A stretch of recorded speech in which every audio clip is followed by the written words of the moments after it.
Hi.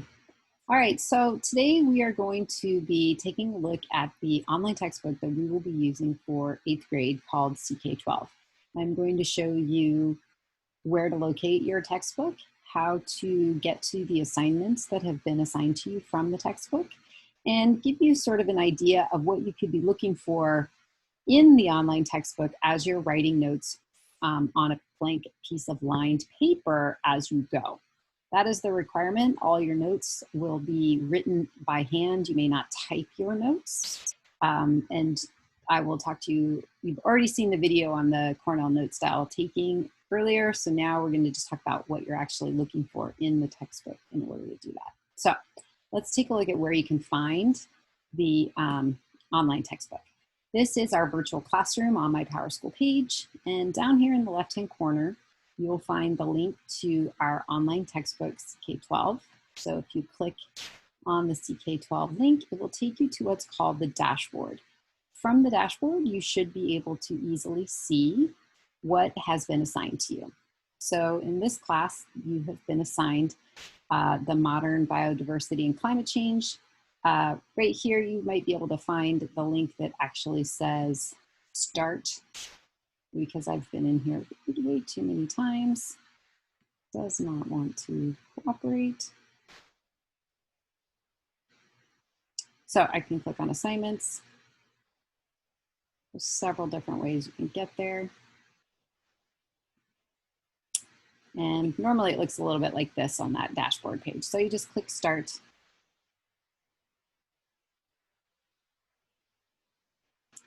And it's going to load up the lesson that I've assigned to you. So this one is called Modern Biodiversity and Climate Change, and it looks like this. So you are taking a look at your online textbook, you have your blank piece of paper and something to write with beside you, and you're going to start your Cornell Notes with the title that matches the title to the lesson that you are taking notes on. So that would be Modern Biodiversity and Climate Change.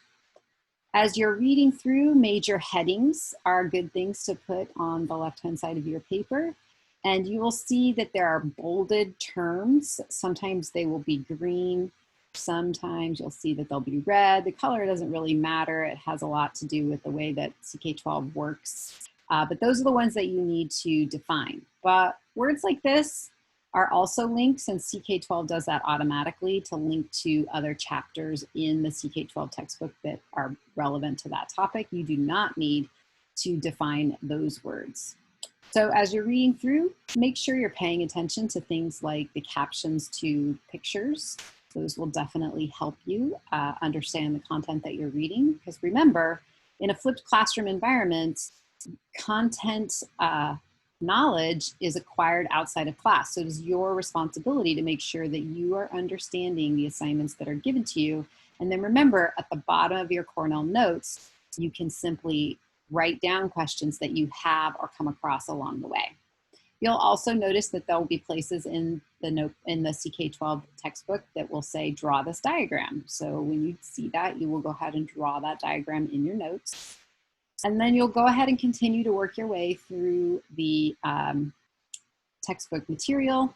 And then this particular chapter has pick one of these KQED quests, read it, watch the video, and take notes on it. There are 4 of them. You do not have to do all 4 of them. You just get to pick one that seems interesting to you. And then at the bottom of all of these Ck-12 lessons, there is a summary and some review questions and some optional ways to explore more information about this topic. I highly recommend taking a look at the summary. That will help you create your summary for your Cornell Notes, and taking a look at the review questions to make sure that you understand what you have read by seeing if you can answer these questions. Some other cool features that you may want to take a look at. One right here floats around on the side of the page is the highlighter tool. So you have the ability to highlight text that you want to be able to make sure that you can come back to later. And you can add notes to that text or to any part of the text that you can save and come back and look at later. One of the ways that you can quickly access that is through this little grid pattern under notes and highlighted. That will allow you to see the things that you've highlighted and notes that you've written. So at the end, when you're preparing for a test, this might be a great place for you to go and look at the things that you think are important. Other things in their related content, there's a study guide associated with this, so you might want to use that to help you prepare. And then some other real world applications and videos that you might want to watch that could also help you better understand the content that you've just read. Okay, so the last little thing that you're going to need to do when you have finished with your notes and your reading is down here in the corner, there's a button, and for you it will say take the quiz, but because I've already made this video 3 times, it's saying try again instead of start now. So you'll click on start and it will take you to a quiz page. When you arrive at the quiz page, it's going to ask you questions. It's going to tell you how many questions that there are.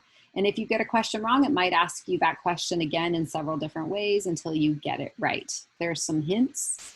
There's scratch pads where you can write notes if something is important to you. And when you're all done with this quiz, it's really important that you go back to the original textbook page and click the Turn It In button at the top. This is really important because I will not be able to see your quiz score or the fact that you've read the textbook section if you don't click this Turn It In button right here. So make sure that you do that. I will be looking at the scores that you're getting on this to determine how well I feel like you are understanding the content and whether or not you and I need to sit down and have a conversation about things that maybe you're feeling a little bit confused about. So once you've clicked the Turn It In button, then I will be able to see that you have done your homework.